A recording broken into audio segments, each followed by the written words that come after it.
Hello, everyone, and this is my review for Monday Night Raw on November 14th, 2016. And the name of the game this entire episode was malfunction, or I would call it dysfunction, maljunction, in that sense, because there was a lot. They played pretty much the same storyline from last week again this week with all of the Survivor Series teams. And you got a little bit of like aspects of dysfunction, but the team working out in the end or something in that sense throughout the entire night, because they were set up because at the beginning of the show, all the Survivor Series teams were out there on the rampway, and basically Mick Foley, Stephanie McMahon were trying to get them all fired up and everything in that sense, and then of course make matches for later in the night where team members that typically wouldn't team up with each other would have to get along in tag matches. By the way, there was only one-on-one match all night, I think. No, two. There was two. There was two. But everything else, tag match galore. Insert Teddy Long joke there, basically. For anybody who's been watching, who had ever watched like SmackDown with Teddy Long, is like setting up tag matches and everything in that sense. So they started off with Kevin Owens and Roman Reigns teaming up against Cesaro and Sheamus. So makeshift tag team versus tag team that doesn't really like each other but has been together for a little bit now. Like I said, a lot of the match focused on the dysfunction. Well, the typical dysfunction that you would get between Cesaro and Sheamus, but also the dysfunction with Roman Reigns and Kevin Owens, but them in and out working together in the end to win the match. It was kind of a creative finish with the aspect. It's like you had both of them trying to, both Kevin Owens and Roman Reigns trying to get the aspect of finishing off the match, but Kevin Owens gets bro kicked and he was the legal man, but Roman Reigns spears Sheamus and then puts over Kevin Owens. Like, that's a decent finish in that sense, but overall it's like it was the sign of things to come throughout the entire night. There was a couple segments that I would say were really, really good with the aspect of everything, and this whole aspect of trying to bring the Raw teams together and everything in that sense, but ultimately ends in dysfunction or something to go along with it. Like, you had Jericho in the back with Seth Rollins and Roman Reigns because they were going to team up against the New Day later that night, and so Jericho decided to get a scarf for everybody, for both Braun and Seth Rollins. And the aspect of Jericho is like, this is the scarf of Jericho. Try it on, man. Oh my God. Jericho, I know you're a heel, but you're not playing that heel that makes you want to hate you.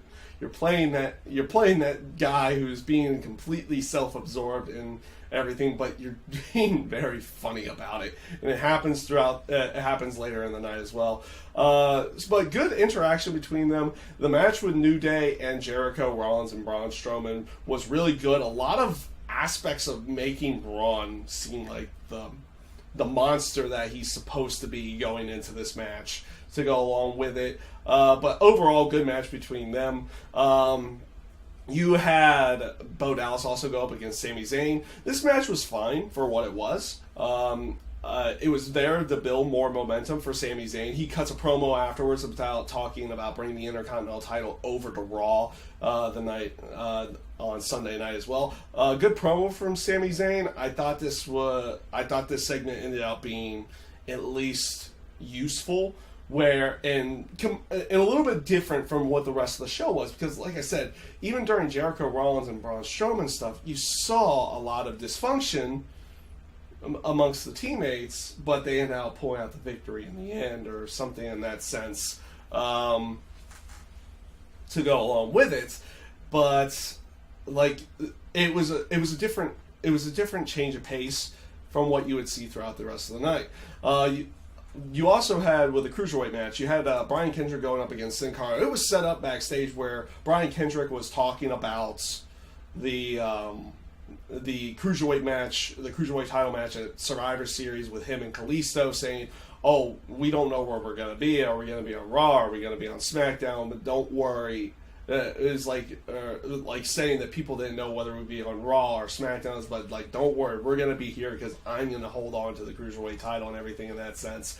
But I like the aspect of setting up the match because of Sin Cara using the aspect of being buddies with Kalisto in the past, and like Kendrick even calling him a traitor or something in that sense, and it's set up for the match later in the night, which was a fine match.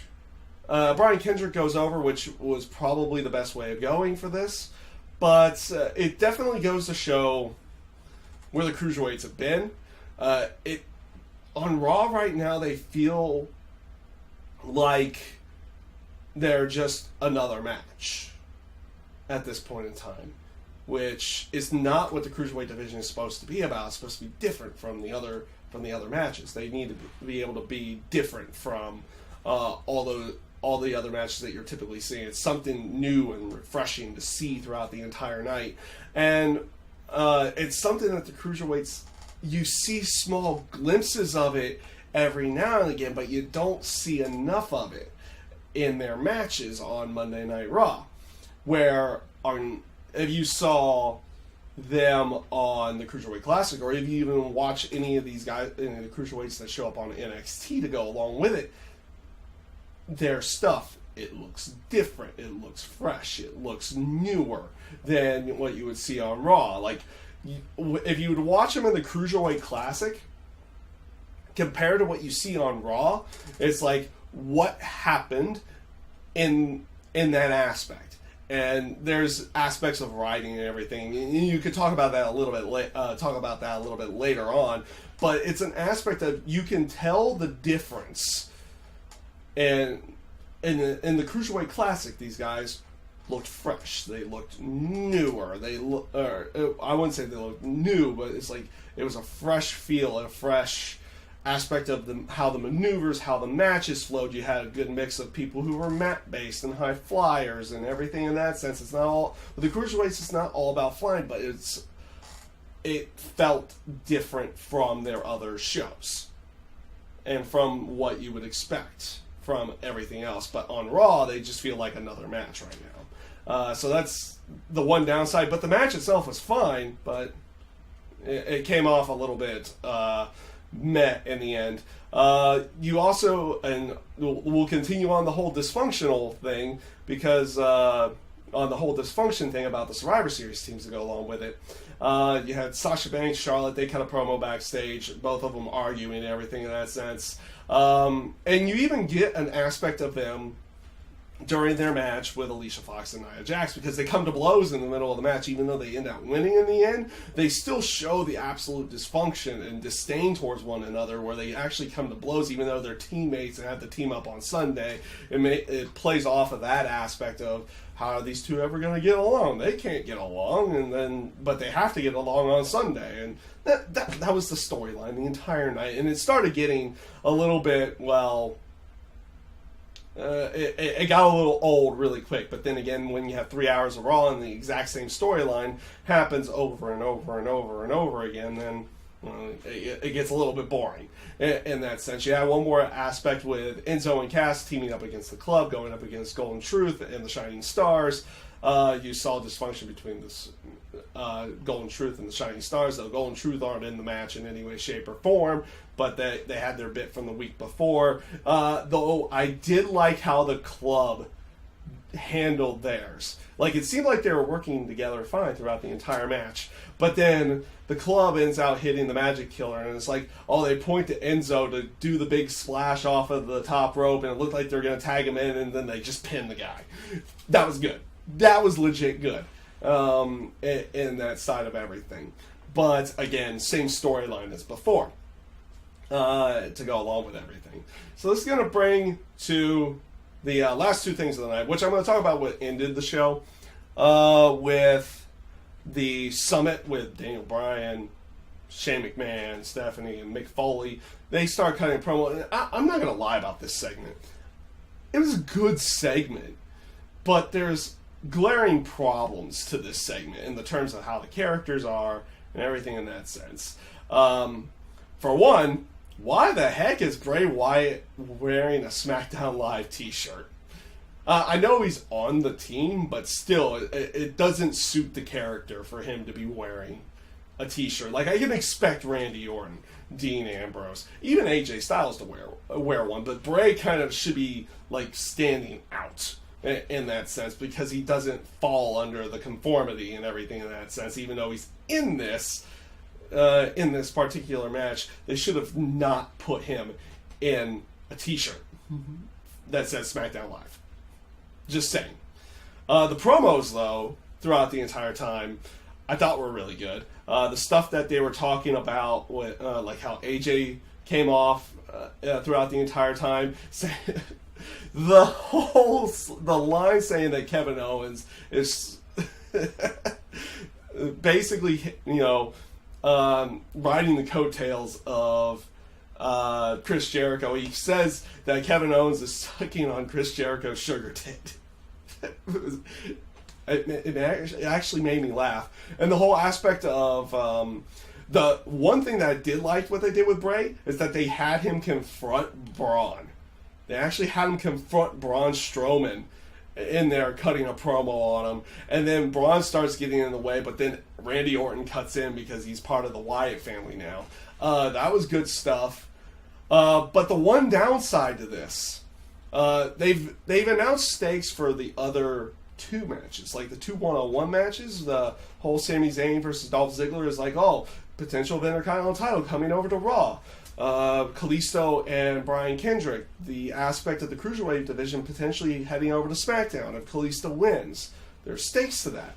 But these other 3 Survivor Series matches, the only stakes that are really on the line are, pretty much the people on Raw's jobs. That's it. There's no aspect of a draft pick or this or that. They had a perfect chance to announce something like that with all 4 of them there, and they could have, let's put this on the line or something in that sense, but they didn't do any of that. And that's the one downside to this. Even though this was a really good segment and everything, though you had so much dysfunction between the men's team and all of the teams on Raw, but dysfunction between all of them, and they just worked perfectly together in this case to go along with it.